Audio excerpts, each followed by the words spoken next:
Hi, in this video I'll be explaining how to use CAM in order to generate G-code to CNC a part.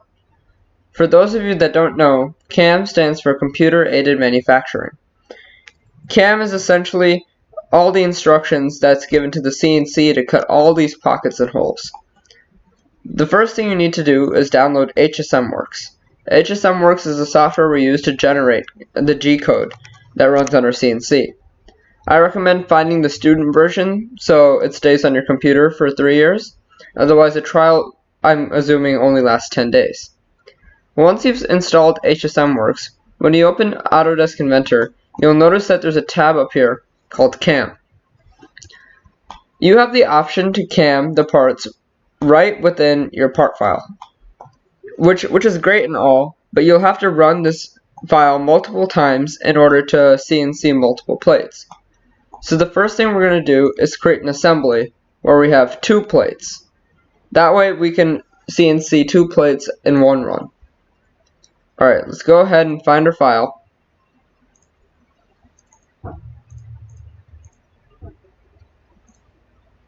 Import it.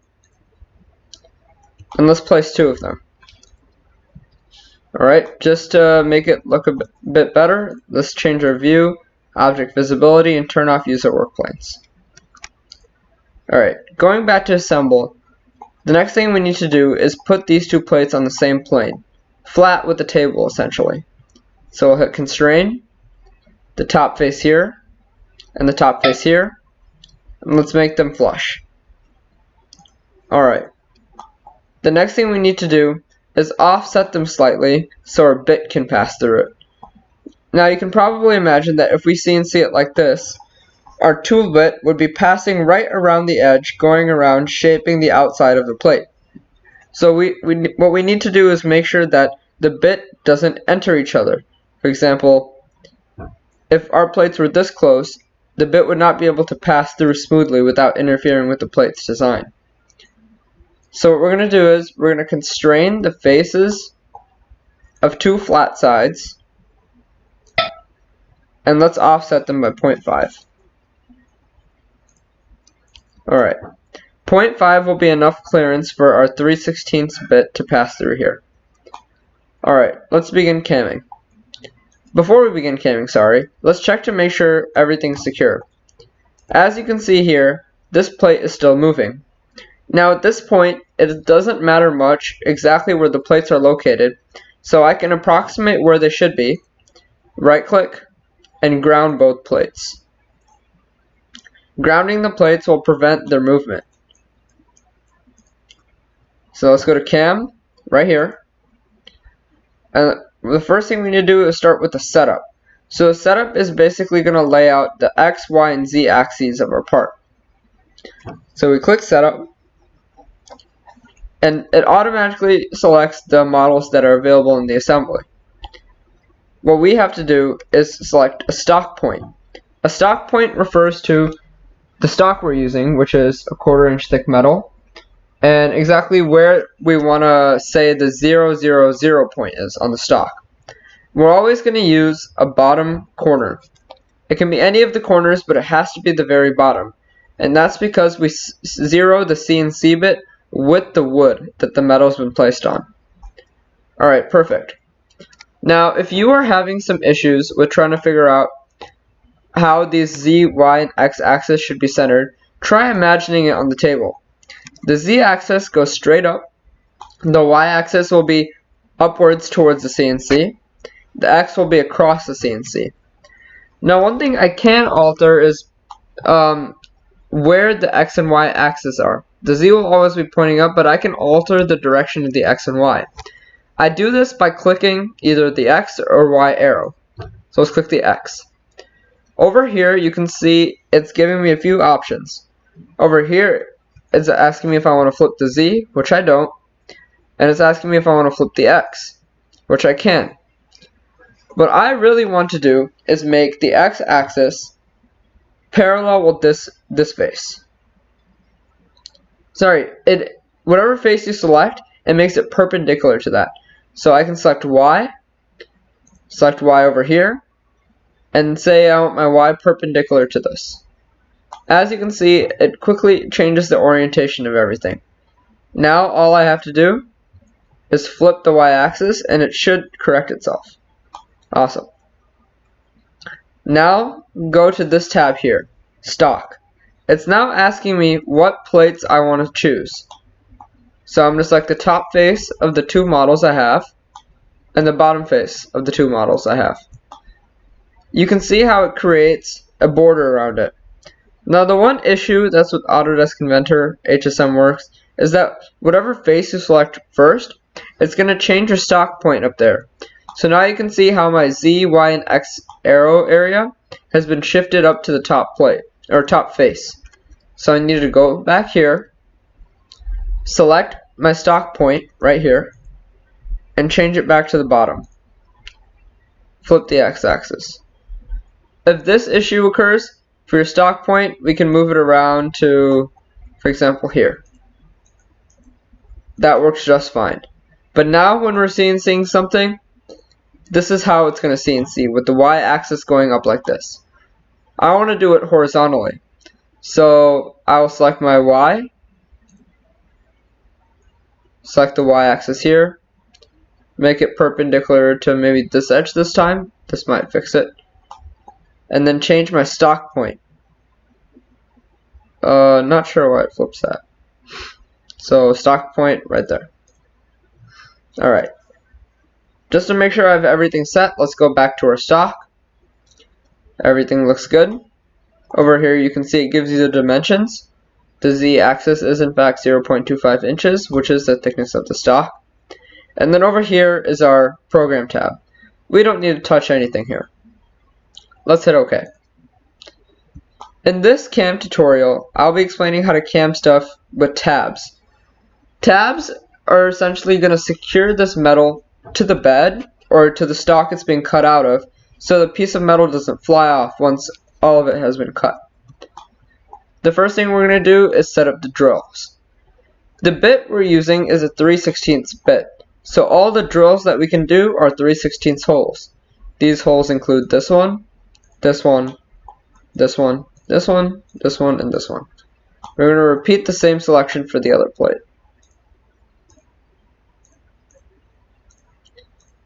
Alright, now that all of the holes have been selected, let's go back to the Tool tab. Select your tool. Give it a second to load. Go to My Libraries. Now, these are the tools that I've imported and created. One thing you want to do before you choose any tool from the available libraries that HSMWorks provides is create these custom tools. For now, I can show you guys what the 3/16 tool looks like. So I think I can edit it. Alright, here are the numbers. You can take some time to put these in, make your tool the exact same as this. The shaft, the holder geometry, feed and speed. Press OK. Alright, and this is the one I'll be selecting. Alright, now these numbers over here are the most important part.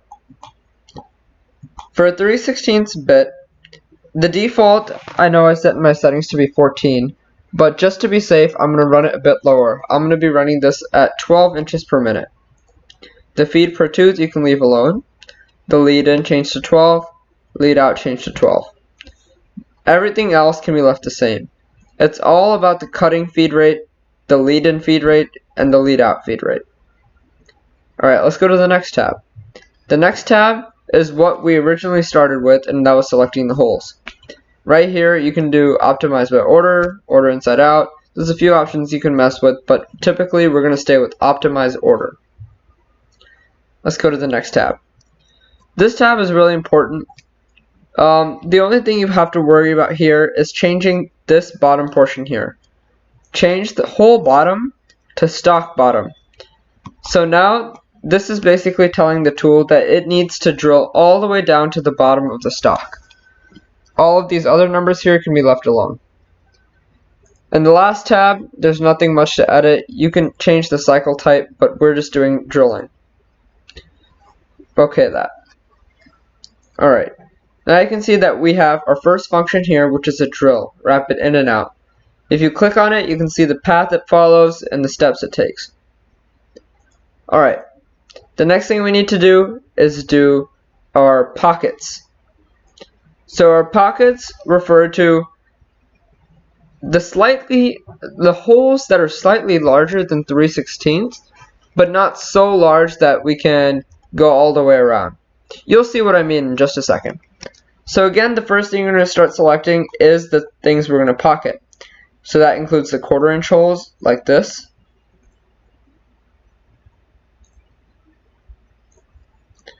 And then the medium-sized holes, which include this one and this one.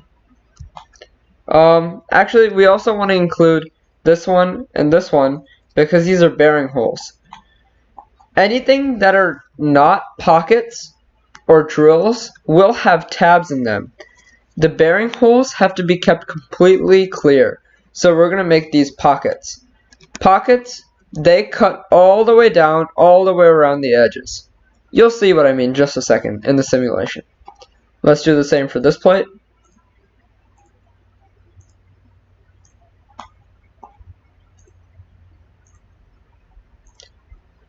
Alright, now let's go back to our tool tab. The tool, again, automatically selects it as 3/16 since that's the last one we used. Let's change all the numbers to 12. Alright, and everything else can be left the same. We already selected the profiles. We need to retract the bottom height down to stock bottom. The next tab is going to... I am not exactly sure why Autodesk Inventor does this, but it automatically checks off stock to leave, which is essentially saying we should leave a 0.02 inch gap of where we want to drill. So this bearing hole being 1.125 inches, since they're leaving a 0.02 gap, that hole is going to end up being 1.105 inches. So we're going to uncheck that. Not exactly sure why HSMWorks does that. The next thing we want to do is multiple depths. Multiple depths is all about making sure that the bit doesn't just plunge into the metal and try to cut the whole thing in one run. Instead, it's going to go in by little increments. And so the automatic increments it selects is 0.04, but we'll be changing this to 0.015. Okay, everything in this tab is great. Minimum cutting radius, not sure why that... Here, let's cancel this and try this again. Pocket. So one of the features in here is that if you hover over the arrow keys here, you can like scroll it up and down and it'll like automatically adjust it. Like you can see I'm changing these numbers right now just by scrolling on my mouse. So a lot of the times if you're just trying to move up and down, it might accidentally change the numbers. So that's something you do have to be careful for. So let's try that one more time, being careful not to scroll up and down on these numbers.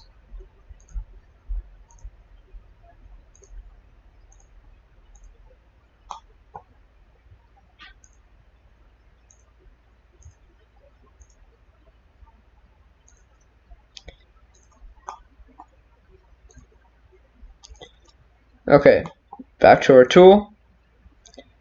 These numbers are 12, which is great. Over here, we're going to go to stock bottom. In this tab, remember, uncheck stock to leave.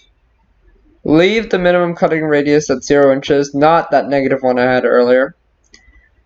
The multiple depths, again, this should be 0.015. These are just numbers that you have to memorize. There's no like secret formula for it. Oh, and looking back at over here, it turns out I didn't check off or like select this hole. So we're going to go back to this tab, select this. The last one we want to go to is this very last tab. Scroll down and let's take a look at ramping. I actually do not know what ramping means. All I know is that the last number here, minimum ramp diameter, needs to be changed to 0.000, 5 zeros after that, 325.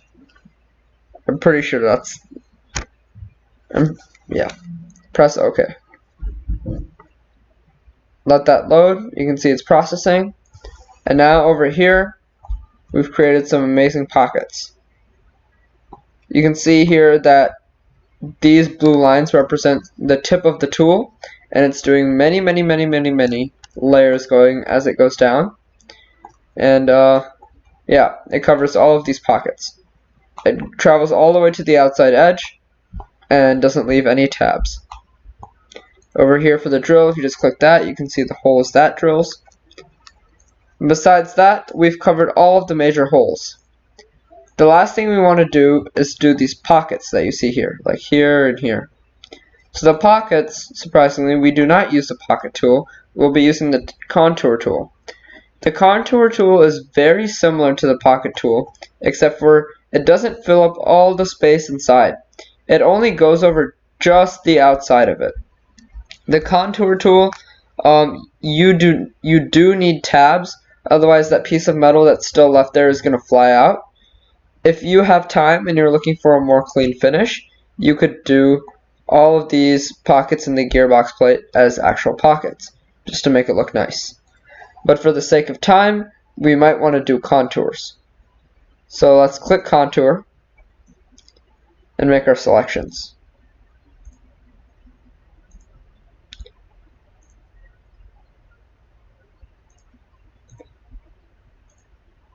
Okay, that's one plate. Let's go ahead and do the other.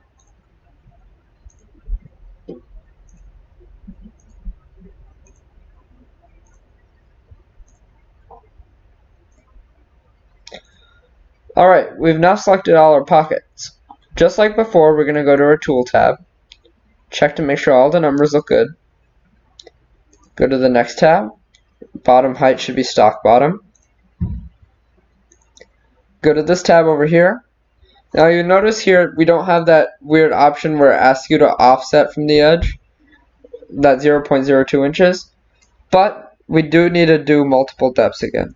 So you can see the stock to leave option, that's just not checked.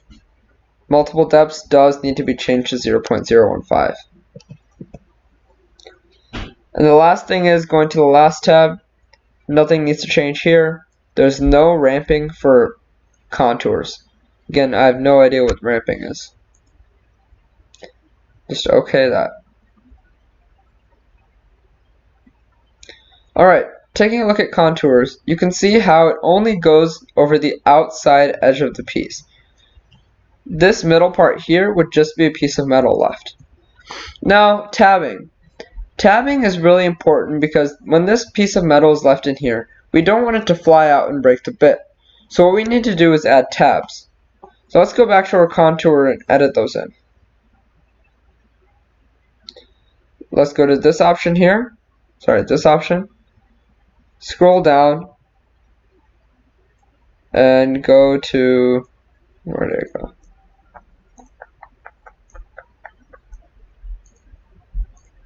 Oh, sorry. It's just it's a second tab. The second tab will contain the tabs option right here. Check off tabs and put in these numbers. The width we're going to keep the same, but the height we're going to increase slightly to 0.0625. This height option is going to vary per thickness of the part. For example, if we're cutting this out of 1/8 inch metal, we're probably going to do half of that or slightly less. But since we're doing 1/4 inch metal, that's the size of the tab we need to have. Now the other thing is that you can see that the only things that got tabs were these large pockets here. In order to give these smaller pockets some tabs, we need to change our distance. So our distance right now, it's basically taking the curve of the path and saying that, okay, every 1.5 inches, let's put a tab. Instead, let's say we decrease this to 0.5. Now, there's a few more pockets that have tabs. This one, this one, this one, this one, this one. The only one missing instead of tabs are these two pockets. Now, since those two pockets are missing tabs, let's deselect them for now, just to make sure, just to not engage in any risky behavior, I guess you can say. So let's deselect these ones. Please let me deselect these ones. Alright, so what you're going to do is you're going to hold shift and select them. Just hold shift and select them. And that should deselect what you have. Besides that, everything has a tab, so everything will be secure as it's being cut. Let's OK that. Let that load. Alright, now you can see that the contours have small bumps, or areas where it's going to cut these tabs. The next thing you want to do is edit those pockets back in. Let's put those in the pocket section, since it doesn't receive any tabs. So you can double click on this, go over here, select this curve, this curve, this curve, and this curve. OK that. And now you can see when you select this, it should show all of the paths that it takes. Fantastic. Now the one thing I noticed doing our contour, that these bumps that are appearing for our tabs are very, very large. So what I actually want to do is decrease it slightly. I can double click on here, go to the tabs option, and what I want to do is decrease the overall width of it. I think I'm going to decrease the width down to 0.1275. Alright, I like that a bit more. It'll be easier to remove while still remaining pretty sturdy. Alright, all of my contours are selected. Looks good to me. Now we've cut out all the holes inside our plate. The only thing that's left is the border of the plate itself. The border of the plate itself is done by another contour. So what we can do is, since all the numbers are going to remain the same and we're using the same drill bit, or tooling bit I should say, we're just going to right click on this and duplicate it. So down here. Okay, and now all we have to do is change the profiles that are being contoured. Second option, press X to cancel everything that's been selected, and just go ahead and select the border of the given gearbox plate. Now you can see that there's a ridiculous number of tabs surrounding this plate. So instead of 0.5 for the distance, let's increase this back to 1.5. Alright, 1.5 does seem a bit too much, so we might just stick with 1. Yep, that seems pretty reasonable. Alright, let's OK that. We don't have to check any of the numbers since they're all the same as before. Assuming we did those correctly, this one will come out fine. Alright, just as a last step to ensure that we did everything correctly, let's do a quick simulation. Now simulation is going to show exactly how the tool is going to move and go through the whole CNCing process. And now you really do want to watch this all the way through. You can increase the speed, but it's important you watch this and look for any errors or mistakes you might have made going through the camming process. Whether this is contours or pockets you missed, or simply the drill bit going too deep into the stock. One cool option that you do have is turning on the stock here, and it'll show the kind of material that's being removed and where. Makes things a lot more visual. So let's just let this run through. You can see how in the contour there is that little piece of metal that's left. It's really important that we have tabs so it doesn't fly out and hit our CNC.